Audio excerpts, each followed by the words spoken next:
భరించలేకపోతున్నాను.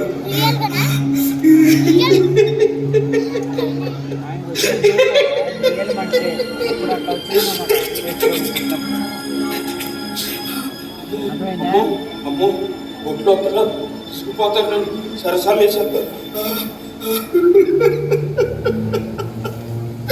నేనేం చేస్తున్నా నాకేం తెలియట్లేదు. ఈ ఉదయ సాంప్రదాయానికి రాజుగా ఉండవలసిన నేను ఏంటి నాకు ఈ పరిస్థితి? ఒళ్ళంత పుండ్లు.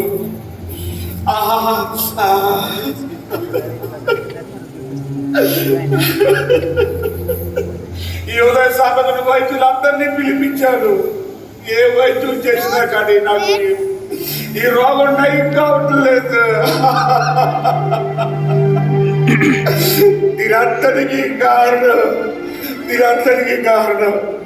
ఈ సింహాసనమే.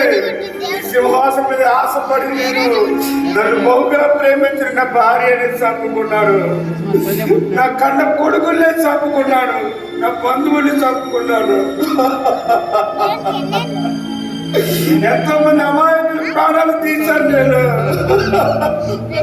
నేనే రాజుగా ఉండాలని, ఈ ఉదయ సాంప్రదాయం నేనే రాజుగా ఉండాలని, సింహాసనం నేను తప్ప ఎవరు ఉండకూడదని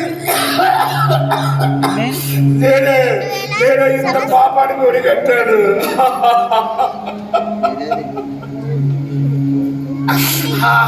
అమ్మా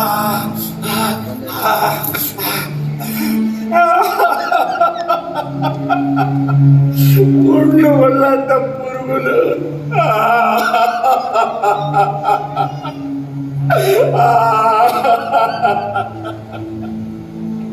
అజ్ఞానుడు చెప్పారు లోక రక్షకుడు పుట్టాడని, యుధులకు రాజు పుట్టాడని.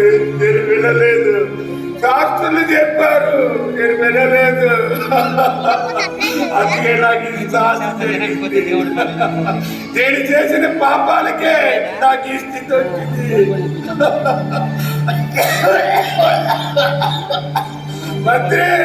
మంత్రి దాహం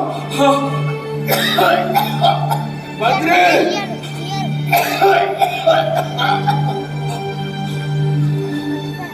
అయ్యో మహారాజా,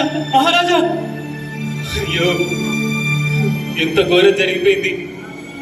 చూసారా మంత్రి గారు, మన మహారాజు ఈ సింహాసనం కోసం ఆశపడి, ఈ ఆస్తి కోసం, ఈ అంతస్తు కోసం ఆశపడి తన కన్న బిడ్డలని, తన భార్యని చంపుకున్నాడు. ఈ సింహాసనం కోసం తానే రాజుగా ఉండాలని చెప్పి ఎంతో మంది పసిబిడ్డల ప్రాణాల్ని ఎంతో దుర్మార్గంగా చంపివేశాడు. చూసాడా ఎటువంటి పరిస్థితి వచ్చిందో?